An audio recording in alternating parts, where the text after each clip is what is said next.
Bien, hermanos, buenos días. Vamos a orar para empezar el mensaje de la palabra del Señor. Dios, gracias por tu ayuda.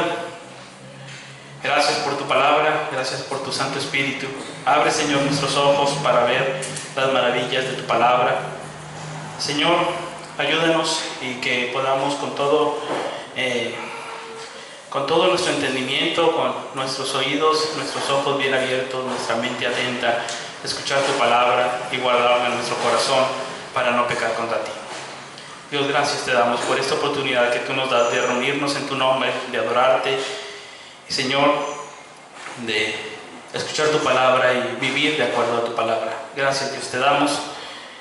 Te pedimos también por los maestros de niños que tú les guardes y les guíes en lo que hayan de enseñar para que también, Señor, sean usados por ti, que tu Santo Espíritu haga también la obra en medio de nuestros niños. Gracias en el nombre de Jesucristo. Amén.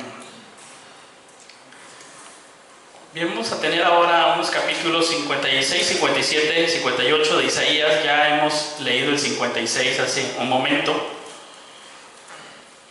Y vamos a ver ahora en este mensaje un mensaje dual, como normalmente son los profetas. Traen un mensaje de juicio, pero también de esperanza. Un mensaje donde se ve la severidad de Dios, pero también su bondad. Y aquí vamos a tener un mensaje así para la comunidad del pacto. Habíamos dicho que ellos podían regresar al Señor gracias a la obra del siervo, quien Él pagó por todos los pecados. Hizo posible el retorno, pero todos los que retornan ahora se alegran, habíamos dicho, por un pacto eterno, por un pacto de comunión con Dios. Pero aún así todos los que se acercan en este pueblo de Dios no son perfectos, no están, por decirlo así, todavía maduros en Cristo, no son lo que debieran de ser, aunque ya no son lo que eran antes. Y aquí van a tener un llamado a la justicia, un llamado a la humildad, un llamado a servir al Señor, a deleitarse en Él, y las advertencias, obviamente. El tiempo era muy difícil cuando el profeta Isaías da esta profecía. Eran tiempos sumamente peligrosos, sumamente depravados. Para darnos una idea, les recomiendo que lean segundo libro de Crónicas, capítulo 33, o también el segundo libro de Reyes, capítulo 21, y van a observar qué es lo que hizo Manasés. Empezó a gobernar a la edad de 12 años, pero fue un rey malvado, perverso, sanguinario, llenó Jerusalén de sangre de lado a lado. Y ahorita vamos a ver cómo perece el justo y no hay quien ni siquiera le importe. No hay ni quien piense en ello. Simplemente eran muertos. Este rey Manasés fue un hombre que edificó todos los altares, los lugares altos que su padre Ezequías había cerrado. Él los volvió a abrir para adorar a todo el ejército del cielo. Se entregó al agorero, a la adivinación, a los magos, a los adivinos. Hizo alianzas, fue perverso desde muy chico, y lo peor es que su gobierno duró 55 años. 55 años con esta intensidad. No solamente eso, sino que en el mismo patio, en los dos patios del templo, puso ídolos. En el templo, que aquí nos va a decir es casa de oración para todos los pueblos, ahí él puso ídolos. Y va a ser muy importante lo que nos dice del día de reposo, del templo, de ese lugar donde se unen el cielo y la tierra, donde Dios está con los hombres para perdonar. Él estaba haciendo perversiones. No solamente eso, sino que su camino le llevó a rebelarse después contra el rey de Babilonia, y vienen, lo atacan, lo toman prisionero, le ponen sus cadenas y se lo iban a llevar, y ahí se humilla, se arrepiente, y ocurre algo estremecedor, de tal manera que vamos a ver cómo Dios habita con el humilde y el contrito, y hay una esperanza de arrepentimiento, aún para Manasés. Y el Señor lo perdona y lo deja. Ese es un mensaje de esperanza. Aún así, ya era demasiado tarde. Después vino otro rey que reina 2 años, que fue malo. Viene el siguiente rey, que es Josías, a los 8 años de edad, y queriendo enderezar un poco junto con Jeremías en ese tiempo, y ya no fue posible. Era demasiado tarde. El pueblo estaba ya habituado a hacer el mal. Así que tengamos ese trasfondo de Crónicas, segundo libro de Crónicas 33 y segundo libro de Reyes 21, para la hora de leer esta parte de la profecía desde el 56 al 58, y luego cuando leamos el 59 también tenemos que tener ese trasfondo y más o menos poder ver de qué se está tratando aquí la profecía de Isaías y hacia dónde está apuntando. Empieza diciendo: así dice el Señor, preservad el derecho y haced justicia, porque mi salvación está por llegar y mi justicia para ser revelada. Aquí hay algo que va a suceder hacia el futuro, que es algo que logró el siervo del Señor, y eso que va a suceder hacia el futuro es el reino de Dios. El reino de Dios que viene a la tierra y va a ser un reino de justicia con nuestro Señor Jesucristo como Rey. Y puesto que Él va a traer la justicia y la paz, una paz real y duradera, ellos tienen que hacer algo ahora. Hay una actitud completamente equivocada en muchos creyentes que dicen, viendo las injusticias de este mundo, dicen: ¿para qué? Están en guerra, déjalos. ¿Mataron a qué? ¿Qué importa? No va a haber paz hasta que venga el Señor, y eso significa yo no hago nada. A mí que no me importe, porque va a haber paz hasta que venga el Señor. Pero el llamado es al revés. Precisamente porque va a haber paz en el reino del Señor cuando Él venga, y ahí va a haber justicia, es que desde ahorita debemos de actuar, procurar la justicia y ser pacificadores y hacer todo lo que esté en nuestras manos por establecer el reino de Dios ya ahora. Y dice: en vista del reino futuro de Dios y de que mi justicia está para llegar, preserven el derecho y hagan justicia. Bienaventurado el que hace esto, es decir, justicia. El que se aferra a esto, es decir, que requiere de un esfuerzo. No es algo que se va a hacer así nada más porque sí, requiere de aferrarse a ello. El que guarda el día de reposo. Vamos a hablar un poquito más cómo esto era parte de la justicia. Y que dice: guarda su mano de hacer mal. Bienaventurado el que hace esto. El que ya desde ahorita empieza a andar en justicia, a obrar justicia para con los demás. Dice: van a ser bienaventurados los extranjeros también y los eunucos. Que ningún extranjero diga: el Señor me va a echar de aquí, me va a separar de su pueblo porque yo no soy. Dice: no, que no diga esto, porque aquí hay cabida para el extranjero. Como nos dice allá el apóstol Pablo en Efesios, que él, por medio de Jesucristo, predicó el evangelio y salvó tanto a los que estaban cerca como a los que estaban lejos. Y nosotros que estábamos lejos, que éramos extranjeros, ajenos a la ciudadanía de Israel, a los pactos, a las promesas, a los patriarcas, nosotros ahora tenemos acceso y somos parte de la familia de Dios. Dice: el extranjero que no se sienta que lo voy a echar a un lado. Y tampoco el eunuco. Los eunucos obviamente no podían servir al Señor en el templo. Solamente los que eran perfectos, ¿verdad? Enteros. Ese hombre dice: que no se diga yo soy estéril, soy un árbol seco. No puedo.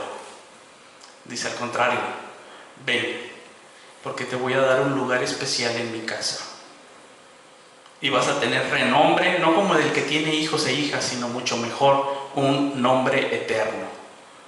Vas a tener honor sirviendo al Señor. Y en Él los extranjeros y los estériles, por así decir, son bienvenidos, y el extranjero ahora es familia, no extraño, sino familia, y el estéril ahora es de renombre eterno. ¿Por qué? Porque Él así lo quiso. A los extranjeros, ¿qué tipo de extranjeros? A los que se alleguen al Señor para servirle y para amar el nombre del Señor, para ser sus siervos, a todos los que guardan el día de reposo sin profanarlo y se mantienen firmes en mi pacto. Yo los traeré a mi santo monte y los alegraré en mi casa de oración. Esa es la promesa del Señor para aquellos que buscan la justicia, que hacen el bien, que honran al Señor, que se deleitan en Él, que consideran un honor servir al Señor. Dice, son bienvenidos. Entra en el gozo de tu Señor. Me alegraré contigo. Ya no eres el desperdicio del mundo, ¿sí? No eres lo vil y menospreciado. Eres escogido y acepto en el amado. Si tú te deleitas en mí, tienes un lugar especial en mi casa, dice el Señor. Ven. Pero era sencillo. No, dice que se aferran a esto. Requería estar siempre ahí, manifestarlo. Hay algo externo que da evidencia de ese cambio interior. Y eso externo era el día de reposo. Más adelante vamos a ver el ayuno. Son elementos externos que están hablando de una transformación interna, porque finalmente lo interno se exterioriza de alguna manera. Pero no solamente es guardar un día, religiosamente hablando, porque muchos lo hacían y tenían sus estrategias para, según ellos, guardarlos. Lo vamos a ver más adelante. La esencia de guardar el día de reposo era deleitarse en Dios, alegrarse en su comunión. La esencia les llevaba a ser buenos con el prójimo. Guardar el día de reposo era ser bueno con el vecino, era ser bueno con la bestia, con su animal de carga, era ser bueno con su tierra, con la creación del Señor. Esa dimensión con Dios modelaba toda su vida horizontal. Como nos dice el apóstol Juan, el que dice que ama a Dios pero no ama a su hermano, a quien ve, ¿cómo se va? O sea, eso no puede ser. Eso interior se debe de reflejar hacia el exterior. Y ese amor a Dios se iba a reflejar hacia el exterior en ser, no solamente guardar el día de reposo, guardarlo sin profanarlo era deleitarse en Dios, ser misericordioso, ser humilde, ser sencillo, ser bueno con los demás, ser justo. La persona que guardaba el día de reposo entonces entraba en la paz del Señor y estaba satisfecho en Él. El que no guardaba el día de reposo no estaba satisfecho, no se saciaba, quería más. Quería más de lo que fuera, ya sea que lo tomaba para trabajar, porque quería más. No le era suficiente lo que ganaba en 6 días y quería más. O quería más para divertirse, no para deleitarse en el Señor. Quería más porque no le era suficiente y quería seguir satisfaciendo sus propios deseos. Quería más y estaba insatisfecho. Pero aquel que se deleitaba en Dios lo tenía todo y entonces podía disfrutar de los otros 6 días de todo lo que de la buena mano de Dios recibía. El que no guardaba el día de reposo era injusto incluso con sus vecinos, era injusto con sus trabajadores. ¿Ustedes piensan que la explotación empezó después de la revolución industrial? Siempre hay alguien que desea más y que está con su dedo amenazador y que está ahí oprimiendo y que puede hacer largas oraciones, pero saquea la casa de la viuda, del huérfano, del pobre. Aquí vamos a ver a estos hombres que están buscando la justicia y aunque para el mundo son extranjeros o eunucos, para Dios son amados. y en ellos se alegra y los atrae hacia su casa de oración. Sus holocaustos y sus sacrificios serán aceptos sobre mi altar. Ahora pueden ofrecer sacrificios de olor grato al Señor, porque mi casa será llamada casa de oración para todos los pueblos, declara el Señor Dios. Es el que reúne a los dispersos de Israel. Todavía les juntaré otros a los ya reunidos.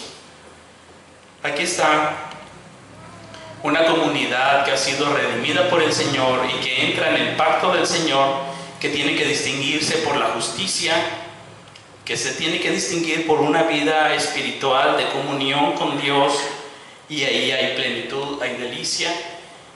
Pero hay otros que son diferentes. Hay otros que no quieren nada con el Señor. Y fíjense cómo los compara. Sus centinelas son ciegos, ninguno sabe nada. Todos son perros mudos que no pueden ladrar, soñadores acostados, amigos de dormir. Y los perros son voraces, no se sacian. Y ellos son pastores que no saben entender, todos se han apartado por su camino, cada cual hasta el último busca su propia ganancia. Aquí está la descripción bien puede ser de Manasés y de cualquiera de sus jueces o gobernantes o líderes que tenía, y que finalmente ejercían una influencia y trastornaban la ciudad y hacían que la ciudad gimiera delante de Dios. Dice, son guías ciegos, como dijo el Señor, ¿verdad? Si un ciego guía a otro ciego, los dos se van a caer en el pozo. Son guías ciegos. La palabra contraria sería ser sabio. Ser sabio en hebreo, la palabra significa el que tiene los ojos en la cabeza, el que ve. Normalmente se refiere para los jueces, como alguien que ve, y el soborno es algo que ciega, que le tapa los ojos para que no vea. Yo hago como que no veo. Está hablando de que estos son ciegos, fácilmente sobornables, y son voraces. Habla de perros, es una alusión a su estado salvaje. Carroñeros eran más bien como perros salvajes, chacales, aulladores, algún tipo así, ¿verdad? Feroces.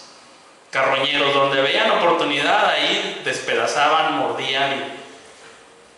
Y si los han visto, mis niños cuando vieron uno de esos en un zoológico se espantaron, ¿verdad? Tan inquietos. ¿Los han visto? Se mueven por todos lados, tan inquietos, y vienen en manada. Dan miedo. Así eran los dirigentes de la nación de Israel, no de cualquier pueblo. Voraces. No se satisfacen con nada. Por lo mismo no guardan el día de reposo. Aquel que no se deleita en Dios no va a estar satisfecho con nada. Va a buscar y no va a quedar satisfecho. Dinero, poder, pornografía, lo que sea, y no va a estar satisfecho, va a querer más. Y dice que no entienden y se habían apartado, cada quien buscaba su propia ganancia. Contrario, en la iglesia del Señor debemos de seguir el mismo sentir que hubo en Cristo Jesús, el que no miró por lo suyo propio, sino por lo de los demás. Y dice que así el apóstol Pablo seguía el ejemplo, y así decía de Timoteo, que aunque muchos buscaban lo suyo propio, él buscaba realmente lo que es de Cristo y sinceramente se preocupaba por los hermanos. Y así fue Epafrodito, que incluso estuvo a punto de la muerte por servir a la iglesia del Señor. Entonces tenemos ahí Filipenses capítulo 2 como para pensar en todo lo contrario de lo que nos están modelando aquí estos perros voraces. Y dice que entre ellos se dicen, busquemos vino y embriaguémonos de licor. Ahí tienen ellos, aunque no lo perciben, una sed espiritual que buscan saciar en otra parte, lejos de Dios. Y mañana será como hoy, solo que mucho mejor. Para el que no está satisfecho en Dios, siempre piensa que mañana será mucho mejor. Para el que está satisfecho en Dios, Él dice, no hay nada mejor. Ni hoy ni mañana. Mejor es un día estar en compañía del Señor en sus atrios que 1000 en moradas de maldad. El justo perece, dice el 57, y no hay quien se preocupe. No hay quien lo ponga en su corazón, dice el hebreo. Y todavía algunos dirán, obviamente que el justo va a morir, porque en una sociedad así de violenta y perversa, que no teme a Dios, no teme al hombre tampoco. Y el justo es como pues una oveja en medio de lobos. ¿Se imaginan eso? Como dijo el Señor Jesucristo, yo aquí los voy a enviar como ovejas en medio de lobos. Ups. ¿En serio? El justo está para morir en una sociedad injusta que no teme a Dios. Está para ser sacrificado, para ser descuartizado. Y dice, ni siquiera les interesa, no lo ponen en su corazón, no les duele. Es más, algunos todavía dicen, no, pues ya le tocaba. Así dicen hoy en día. Lo que pasa es que estaba en el lugar equivocado, en el momento equivocado. ¿Qué? En vez de que les duele en su corazón, simplemente dicen, no me preocupa. Así fue. Daño colateral. Y explicaciones por el estilo. Y entonces aquí el Señor les dice, lo que no saben es que en ocasiones el Señor usa incluso al enemigo, la muerte, para que sus santos entren en la paz, descansen. Los que andan en su camino recto, dice, ya descansan. Entraron en la paz del Señor. Fue una manera. Así le pasó a Isaías. Murió como mártir en tiempos de Manasés, según la historia. Y así le pasó a muchos profetas. La semana pasada hablábamos de la gracia triunfante, antepasada, de cuando salimos del foso de los leones y salimos del horno ardiendo del fuego, y aquí es al revés. Que aún y a través de la muerte y del dolor, de la enfermedad, aún y cuando andan allí apedreados, aserrados, muertos a espada, ahorcados, decapitados, quemados, aún así dice el Señor, el mundo no era digno de ellos y yo los he guardado para mí. Ellos piensan que ya ganaron, pero no es así. Ellos descansan, pero para el malo, para él no hay paz, para él no hay descanso. Y aquí está el contraste. Mas vosotros venid acá, hijos de hechicería, descendientes de adulterio y rameras. ¿De quién os burláis? ¿Contra quién abrís la boca y sacáis la lengua? ¿No sois vosotros hijos de rebeldía, descendientes de la mentira, que ardéis con pasión entre los robles bajo todo árbol frondoso, que sacrificáis los hijos en las quebradas debajo de las hendiduras de las peñas? Entre las puertas lisas de la quebrada está tu parte, ellas son tu suerte. También para ellas has derramado libación, has ofrecido ofrenda de cereal. ¿He de aplacarme con estas cosas? Aquí está el contraste. ¿Qué les dice el Señor? Hay muchos aquí adjetivos. Hijos de hechicería, hijos de adulterio, gente que se burla, que arde con pasión debajo de los árboles y que sacrifica a sus hijos. Que por cierto, esa es una de las cosas que hizo también Manasés. Sacrificó a su hijo, lo quemó. No era el único, pero le estaba poniendo el ejemplo a toda la nación como rey. Y está hablando de un juicio para aquellos que son hijos de hechicería. Es como decir que son dados en su corazón a la hechicería, y estaba muy fuerte en ese momento la magia, la adivinación, la hechicería en su reino. Él la fomentó, él la patrocinó, él la buscó. Todos traían algo, algún amuleto, y habían ido con algún brujo, curandero y alguien. Todos veían su horóscopo antes de salir en la mañana. Todos estaban encomendándose a algo lejos de Dios. Sin darse cuenta, están manifestando su sed de Dios, pero satisfaciéndola en otra parte. Hijos de adúltero y ramera. Esta es una forma de decir que dos cosas: infidelidad al Dios del pacto, y por el otro lado también que son fácilmente comprados, que se venden. ¿Sí? Es como un juez que dice hijo de adúltero y ramera. Es alguien que dices, este es con dinero, me va a sacar mi caso y voy a ganar, porque se vende. Es la idea de que se vende, que tiene un precio y se le puede llegar. No es justo, está ofuscado, tiene un precio y se le llega a ese precio. Y además se burlan. Todo contra el justo, y el juicio salía torcido. Hijos de rebeldía y hijos de la mentira. Está hablando de falso testimonio en el juicio. No les importaba, simplemente torcían ahí el expediente, y el malo salía libre por falta de pruebas. ¿Dónde he escuchado eso? Y el bueno, no, pues aguántate, súfrele, ni modo, así le tocó. Murió tu esposa o tu hijo, estaba en el lugar equivocado, en el momento equivocado. Hazle como quieras, ya el juez dijo que ese está libre. Apela a derechos humanos, haz lo que quieras, pero aquí mando yo. Y les dice el Señor, vengan acá, llamándoles a juicio. Que arden con pasión debajo de los robles. Es una manera de hablar de los lugares idolátricos, donde también el culto tenía en muchas ocasiones connotaciones sexuales.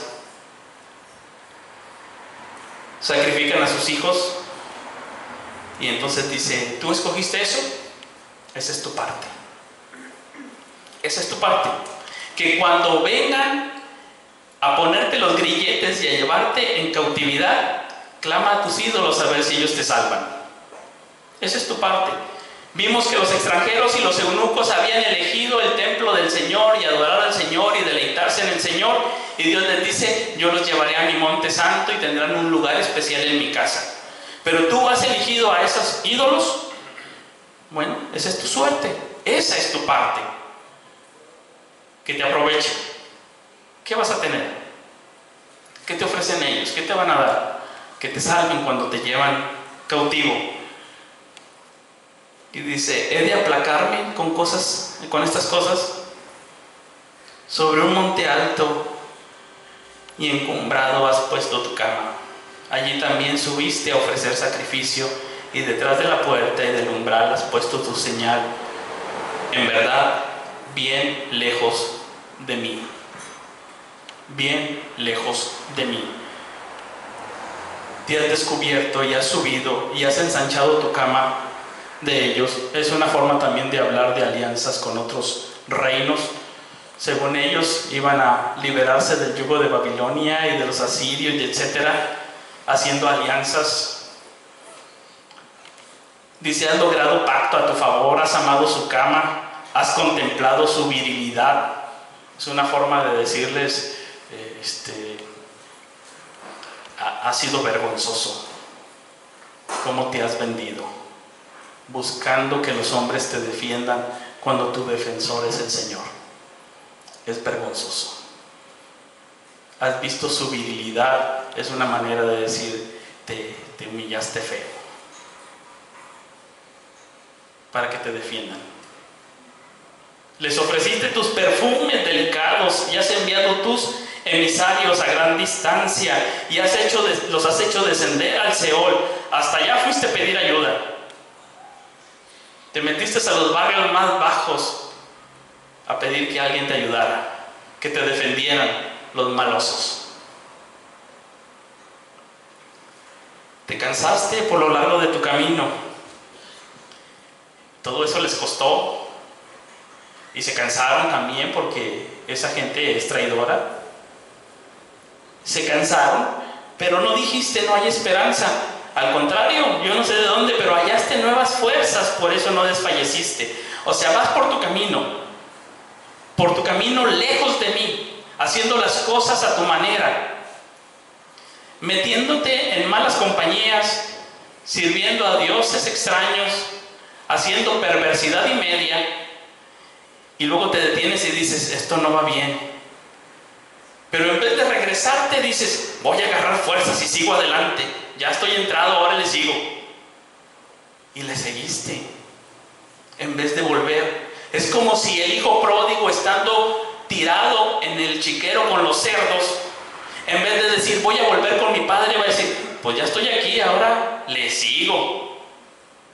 Ni modo de volver para atrás. Es como si el hijo pródigo, en vez de recapacitar, se volviera peor y se empezara a revolcar en el cieno y decir, pues ahora le sigo, ya estoy entrado, ni modo de regresar. Y dice, hallaste fuerzas para seguir ahí, en vez de volver. Y no quieres que me enoje, dice el Señor.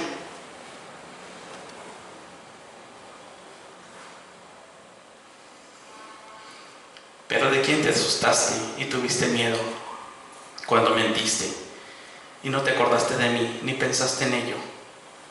¿No es acaso porque he guardado silencio por mucho tiempo que no me temes? Yo declararé tu justicia y tus hechos. Cuando dice yo declararé tu justicia y tus hechos, no está diciendo que ellos hicieron algo justo. Es una forma de decir, yo te voy a juzgar por tus obras. Yo declararé tu justicia y tus hechos, y de nada te van a aprovechar cuando clames que tus ídolos te libren. Tenemos aquí al Señor que dio a su Hijo para salvarlos, para hacer posible el regreso, y ellos, en lugar de regresar, lo menosprecian y se van lejos. ¿Qué castigo merecerá aquel que pisoteare la sangre del pacto y tuviere en poco a nuestro Señor Jesucristo? Y que dijera, yo no quiero eso, me voy.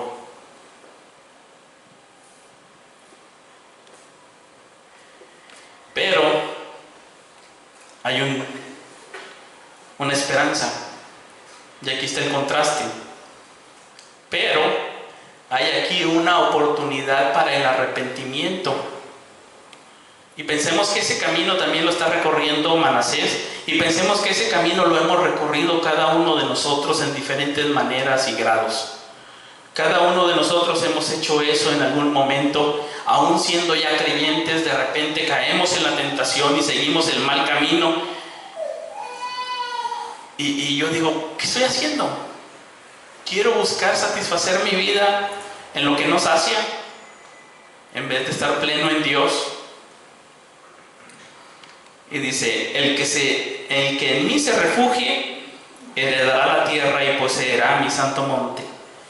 Y se dirá, construid, preparad el camino, quitad los obstáculos del camino de mi pueblo, porque así dice el alto y sublime, que vive para siempre, cuyo nombre es santo.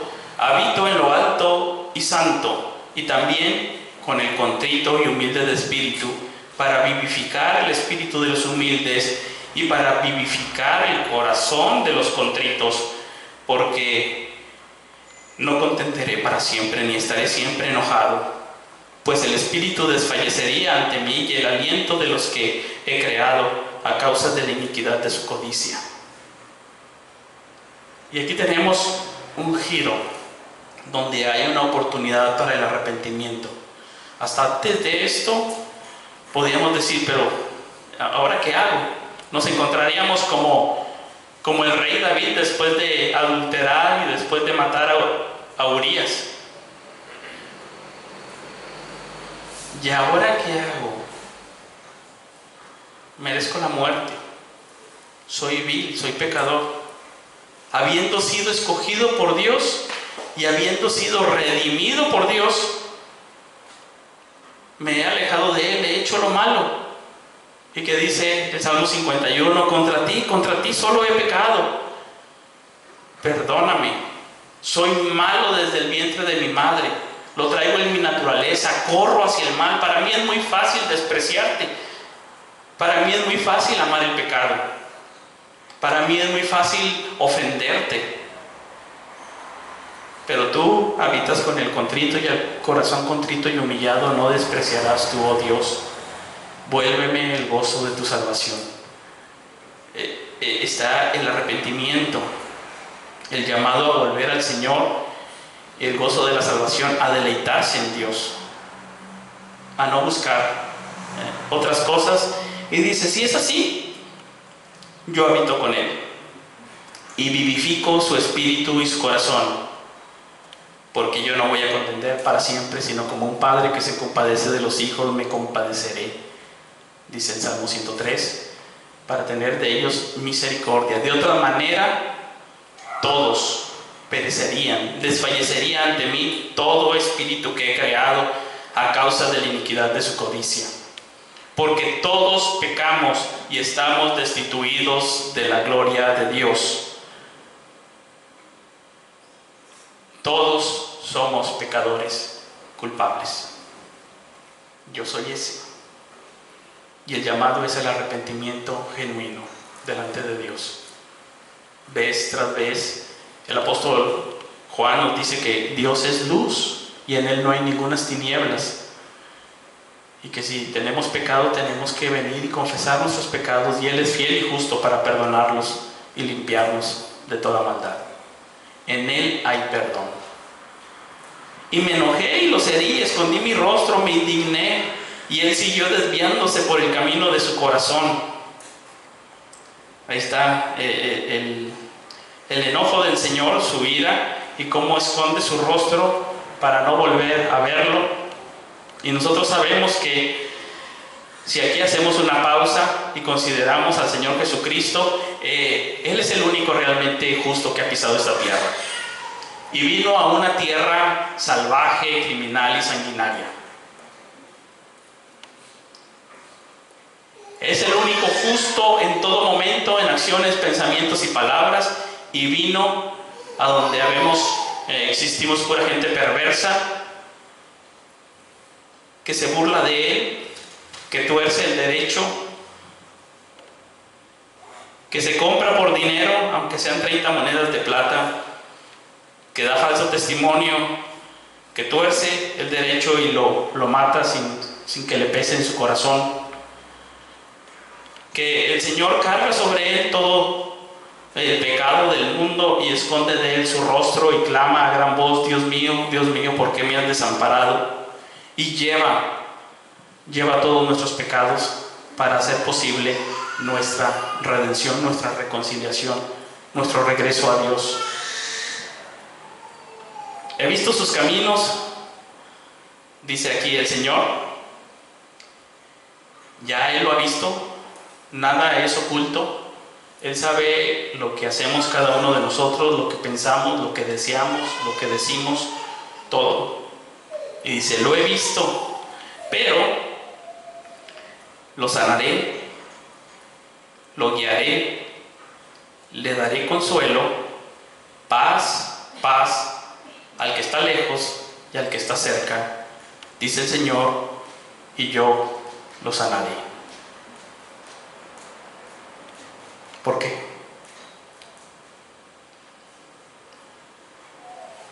De pura gracia. Porque Él quiso.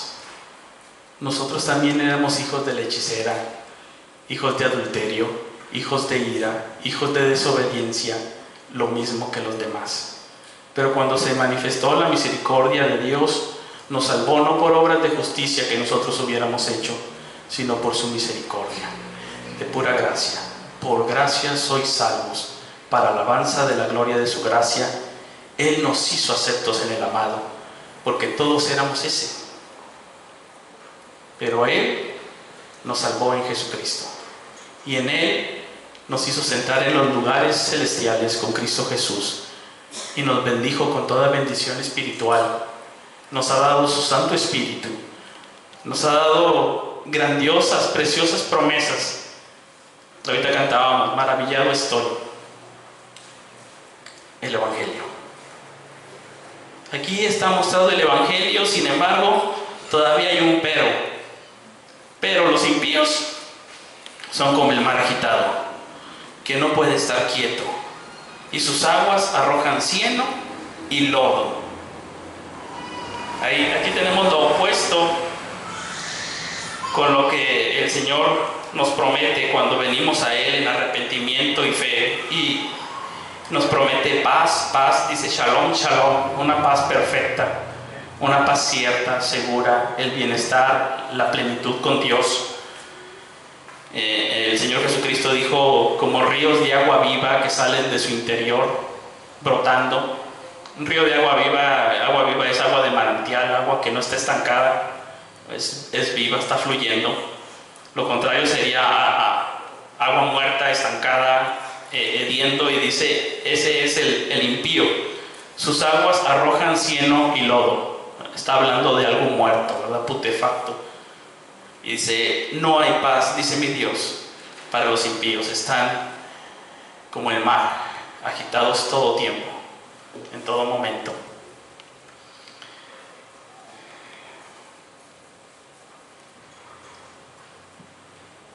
Capítulo 58, clama a voz en cuello.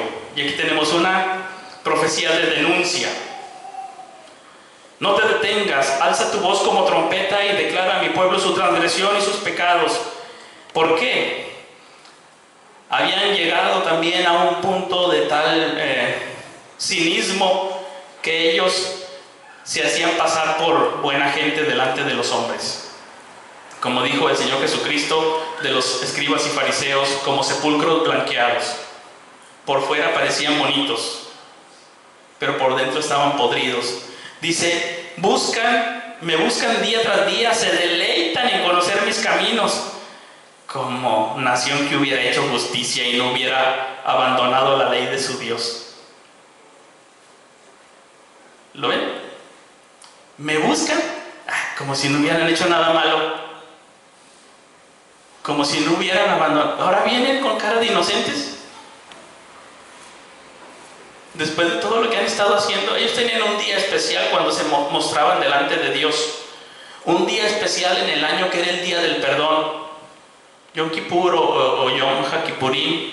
Y en ese día tenían que presentarse delante de Dios, y el sumo sacerdote tenía que delante de ellos hacer el sacrificio por los pecados.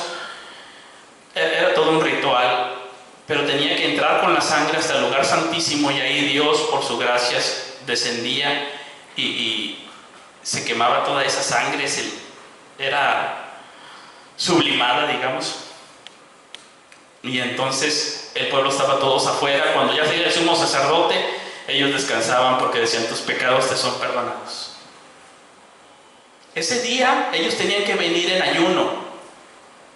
Y aquí va este capítulo 58, está hablando de ese ayuno. Ese día venían en ayuno, y el ayuno era una forma exterior de manifestar el dolor interior. Dice, afligiréis vuestras almas ese día. Quiere decir que ese día tenían que venir con arrepentimiento de todos sus pecados. Eso es afligir el alma. Internamente significa estoy arrepentido de mis pecados. Externamente se manifestaba en un ayuno. No como nada. Vengo delante de Dios porque necesito su perdón. Necesito que Él me diga, tus pecados te son perdonados. Todo el año pude haber tenido ofensas voluntarias y otras sin querer queriendo. Todos ofendemos muchas veces. Y ese día venimos delante del Señor y estamos esperando que Él diga, tus pecados te son perdonados. Ve en paz. Y entonces ya libres, descansados, poder seguir la vida. Sin el perdón de Dios no había nada que hacer. Y ellos esperaban ese perdón cada año. Pero ese día venían como si no hubieran hecho nada malo. Me pedían juicios justos, se deleitan en la cercanía de Dios y dicen, todavía le reclaman a Dios, ¿por qué hemos ayunado y tú no ves? ¿Por qué nos hemos humillado y tú no haces caso? Todo el año se la habían pasado maltratando a su prójimo. El que tenía sirvientes los hacía trabajar a los esclavos aún en día de reposo. Y tenía su dedo amenazador, los maltrataba. Los maltrataba porque quería más dinero, trabaja también horas extras. Eran crueles. Abusaban de quien podían, maltrataban al débil, al pobre, al extranjero, a la viuda, al huérfano, al que se dejara como pudieran. Pero ese día venían diciendo a Dios: oye, pues ya ayuné, bendíceme, que prospere mi negocio, mi tierra. Y dice Dios: déjame te digo qué está sucediendo. El día de vuestro ayuno buscáis vuestra conveniencia y oprimís a todos vuestros trabajadores. Dice: ayunas para contiendas y riñas y para herir con puño malvado. No ayunes como hoy, para que se oiga tu voz en lo alto. ¿Es este el ayuno que yo escogí, para que un día se humille el hombre? ¿Es acaso para que se incline su cabeza como un junco y para que se acueste en silicio y ceniza? ¿Llamaréis a esto ayuno y día aceptable delante del Señor? ¿No es este el ayuno que yo escogí? Desatar las ligaduras de impiedad, soltar las coyundas del yugo, dejar ir libres a los oprimidos y romper todo yugo. ¿No es para que partas tu pan con el hambriento y recibas en casa a los pobres sin hogar? Para que cuando veas al desnudo lo cubras y no te escondas de tu semejante.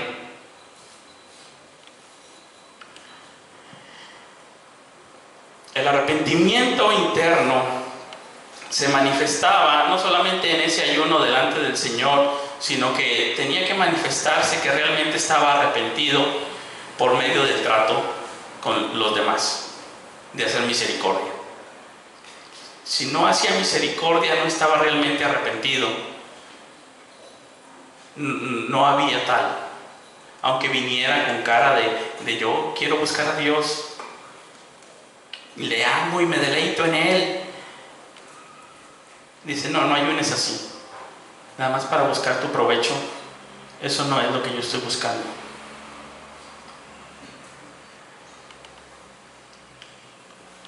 Es como cuando el Señor Jesucristo dijo: deja tu ofrenda ahí en el altar, ve, reconcíliate con tu hermano y después regresa. Arregla, desata. Cuando el Señor Jesucristo les dijo: no puedo yo desatar a esta mujer en día de reposo, si el día de reposo es para eso, para desatar. No perdonar, oprimir, es atar.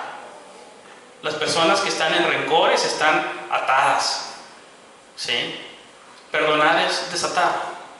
Buscas el perdón de Dios y no quieres perdonar. Dice la oración de nuestro Señor: perdona nuestros pecados como nosotros perdonamos a los que nos ofenden. Es la misma dimensión, ¿sí? Y aquí está diciendo: ustedes vienen todo el año, se la han pasado oprimiendo al prójimo, comiendo al prójimo, y hoy ayunan. Y hoy quieren que Dios los bendiga para seguir otra vez todo el año oprimiendo al prójimo. Y sí, se levantan muy temprano, leen su Biblia en su devocional, pero buscan sus propios intereses. Luego está acá el financiero para ver cómo van sus acciones. Y esto solamente es como una pantalla. Dice el Señor Jesucristo: hacen largas oraciones, pero están devorándose a la viuda. ¿Qué pasó aquí? No ayunes así, les dice. No ayunes así, ese no es el ayuno que yo escogí. ¿A poco yo crees que me agrada nada? Esa es una evidencia exterior de algo que debe estar en tu interior, que se llama arrepentimiento. Que mi corazón se aflija por tantas veces que he pecado, que he ofendido a otro, queriendo y sin querer, y que me pese. Y que venga delante de Dios y le diga: quiero tu perdón. Contra ti he pecado, he hecho lo malo delante de tus ojos. Ese es el ayuno que quería el Señor. Se dice que el día de Purim se restablece, se perdonan los pecados entre Dios y los hombres. En ese día se expían, pero los pecados entre los hombres son expiados hasta que se disculpa con su compañero. Pero ese día se empieza con la determinación. El día del perdón era el día en que yo quedaba libre delante de Dios, pero no delante de los hombres. Ese día había resoluciones en el corazón, pero era necesario ir y pedir perdón. Vivimos en una cultura individualista que no practica el perdón cristiano y que simplemente dice: yo ya lo perdoné en mi corazón. No hablé con él, en ningún momento restituí, en ningún momento hubo reconciliación, simplemente digo: yo lo perdoné en mi corazón. Ya no quiero ir ni verlo. Esto queda entre Dios y yo. Ese no es el perdón que dice. Dice Dios: no hagas eso. No hagas eso. ¿Cómo puedes decir que me amas si no puedes amar a tu hermano que ves? No hagas eso. Esa no es la misericordia. Eso no es andar en la luz. Eso es andar en tinieblas. Esa no es la reconciliación. Ese no es el día de Purim, el día del perdón. Pero si tú resuelves en tu corazón perdonar y buscas y dices como Zaqueo: y aquel que lo he ofendido y lo he defraudado se lo devuelvo, y hay que restituir. En ocasiones se puede restituir, en ocasiones los daños no se pueden restituir. Hay cosas que hacemos los seres humanos contra otros seres humanos que no hay manera de restituirlo. No hay forma. Somos malvados especiales. Hay cosas que ya no tienen vuelta de hoja. Ya no hay restitución para algunas cosas. Algunas sí, pero para otras hemos hecho un mal muy grave que no hay ni cómo remediarlo. Ese es el pueblo del Señor, el pueblo del Señor que reconoce su propia impiedad y que viene delante del Señor en humildad, con un corazón contrito, y dice: Dios, yo soy culpable y quiero tu perdón. Todos necesitamos escuchar del Señor: tus pecados te son perdonados. Como dice el credo de los apóstoles: creo en el perdón de los pecados. El perdón de los pecados es posible, aún para mí y para ti, gracias a la obra de Cristo en la cruz. El castigo de nuestra paz fue sobre Él, y por su sacrificio Él nos hizo parte de su familia, a nosotros que estábamos lejos y que muchas veces nos comportamos como gente ajena a Dios, no como cercanos. Por tanto, acordaos, dice el apóstol Pablo, de que en otro tiempo vosotros los gentiles en cuanto a la carne erais llamados incircuncisión. Dice: en aquel tiempo estabais sin Cristo, alejados de la ciudadanía de Israel y ajenos a los pactos de la promesa, sin esperanza y sin Dios en el mundo. Pero ahora, en Cristo Jesús, vosotros que en otro tiempo estabais lejos, habéis sido hechos cercanos por la sangre de Cristo. No fácil, por la sangre de Cristo, porque Él es nuestra paz. De otra manera seríamos como el mar en tempestad, arrojando cieno y lodo. Que de ambos pueblos hizo uno, derribando la pared intermedia de separación, aboliendo en su carne las enemistades, la ley de los mandamientos expresados en ordenanzas, para crear en sí mismo de los dos un solo y nuevo hombre, haciendo la paz, y mediante la cruz reconciliar con Dios a ambos en un solo cuerpo, matando en ella las enemistades. Y vino y anunció las buenas nuevas de paz a vosotros que estabais lejos y a los que estaban cerca, porque por medio de Él los unos y los otros tenemos entrada por un mismo espíritu al Padre. Así que ya no sois extranjeros ni advenedizos, sino conciudadanos de los santos y miembros de la familia de Dios, edificándonos en nuestra iglesia local. Esa es la iglesia del Señor.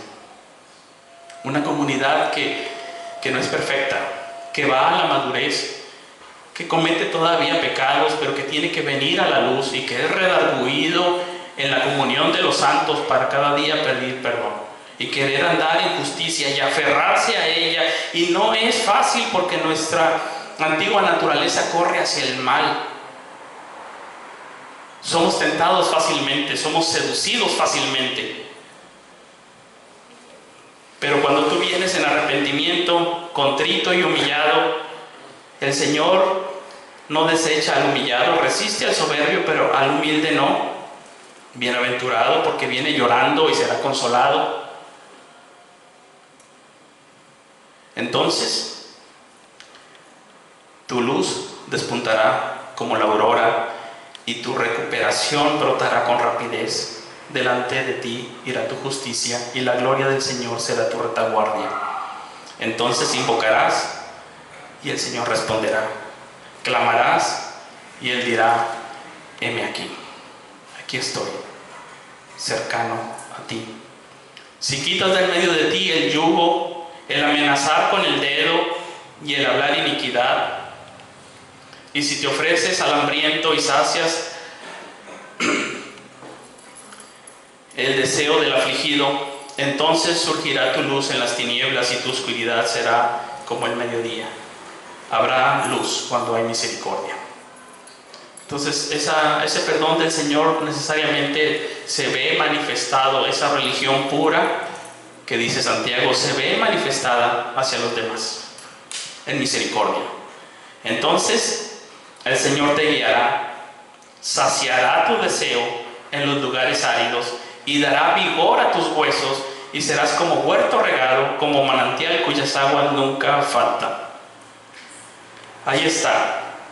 Si no te escondes de tu hermano, si buscas al hambriento, si buscas al desnudo y no le dices nada más que Dios te bendiga y ve en paz, sino que procuras su bien, dice entonces el Señor te guiará, te saciará, dará vigor a tus huesos, serás como huerto regado y como manantial cuyas aguas nunca faltan.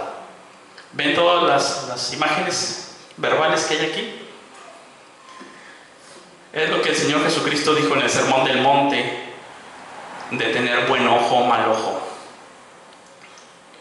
de tener luz o de tener oscuridad. Y dice, si tú tienes un mal ojo, si tienes oscuridad, el día del perdón, por cierto, también se perdonaban deudas. Y dice, si no te escondes de tu prójimo, ay, ahí está aquel. Y luego el compromiso de perdonarlo. Mejor me escondo. Ya mañana ya no es día del perdón y ya mañana, oye, págame lo que me debes o si no te vas a la cárcel. O meto a tus hijos y a tu esposa como esclavos. Ándale. El dedo amenazador yo no sé si tronaba o si señalaba. Pero ahí estaba. Dice, si no escondes de tu hermano y lo perdonas. ¿Se acuerdan de aquella parábola del rey que perdonó a un hombre y que luego él no quiso perdonar a su consiervo y el rey le dice, qué malo eres? Yo te perdoné toda esta deuda y tú no pudiste perdonar a tu hermano. El Señor sabe lo que hemos hecho y Él nos dice, yo te perdono. Y de la manera que Cristo nos perdonó, hacedlo vosotros. Así mismo. Y entonces se puede decir que hay luz en tu ojo. Dice, va a haber luz como el mediodía, no oscuridad. El ojo que tiene oscuridad es el ojo que ve mal las cosas. Él ve a su hermano y ve el dinero que le debe. Y dice, ¿qué vale más? El ojo malo, el que tiene oscuridad, dice, vale más el dinero. ¿Sí? Y puede poner un montón de motivos y de justificaciones y de razonamientos para decir, vale más mi dinero. Ese es el ojo malo. Por eso el Señor Jesucristo dice, no pueden servir a Dios y a las riquezas. No puedes servir a dos señores. Vas a tener un ojo malo y vas a estar viendo mal al hermano. No es así. Este no puede ser más importante que tu hermano. entonces el Señor te guiará continuamente. ¿Quieren que el Señor los guíe continuamente?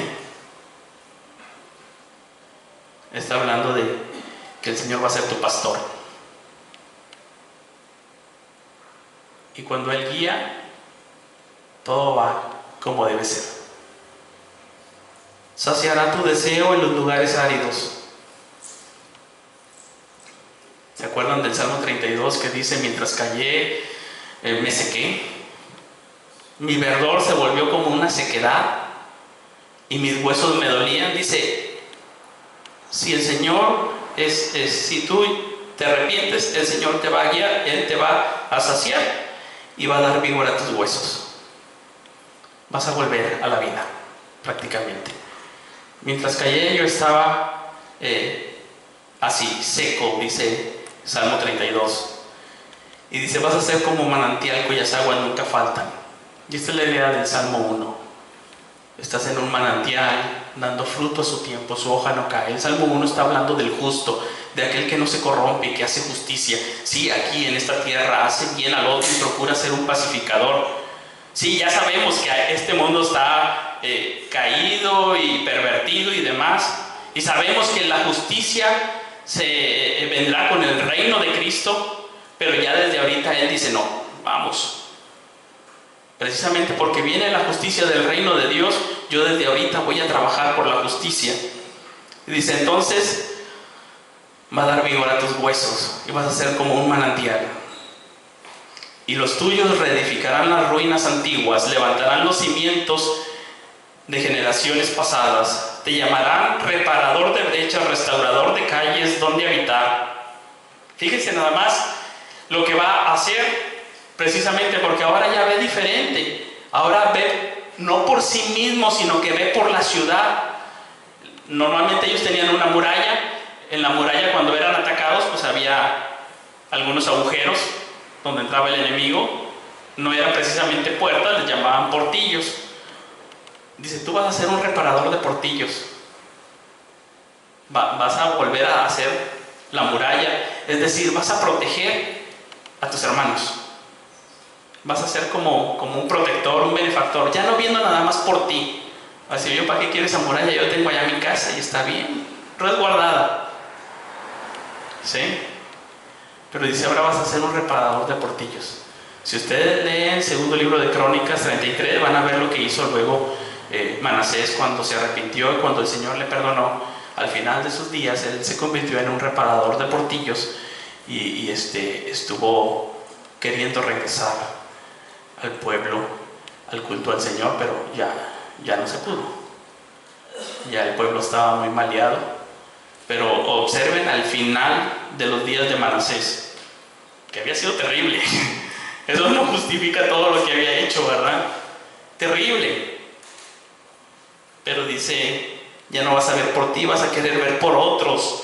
Si por causa del día de reposo apartas tu pie para no hacer lo que te plazca en mi día santo, y llamas al día de reposo delicia, al día santo del Señor honorable, y lo honras, no siguiendo tus caminos, ni buscando tu placer, ni hablando tus propios asuntos, entonces te deleitarás en el Señor.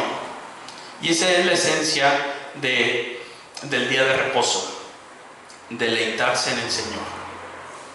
El día de reposo, sabemos que todos los días de trabajo de alguna manera nos absorbemos y nos metemos en una corriente que nos lleva con un ímpetu, y el día de reposo nos permite reconectar con Dios. Y al reconectar con Dios, obviamente con los demás. ¿Sí? Y aquí está hablando de esa delicia. Fíjense las palabras: para que no hagas lo que te plazca. El día de reposo lo llamas delicia, no buscando tu placer, y entonces te deleitarás en el Señor. Está repitiendo plazca, delicia, placer y deleitarás. Y va a repetir también la parte de honorable, ¿sí? Honrar a Dios. Externamente se manifiesta que yo estoy honrando a Dios en ese momento, guardando el día de reposo. Externamente la persona estaba diciendo, Dios, estoy satisfecho, trabajé 6 días y me puedo estar en paz contigo, como cuando tú terminaste la creación y dijiste, todo es bueno, y lo vio Dios y se gozó y reposó y descansó. El terminar así la semana es decir, Dios, estoy satisfecho contigo, puedo ver la vida y gracias.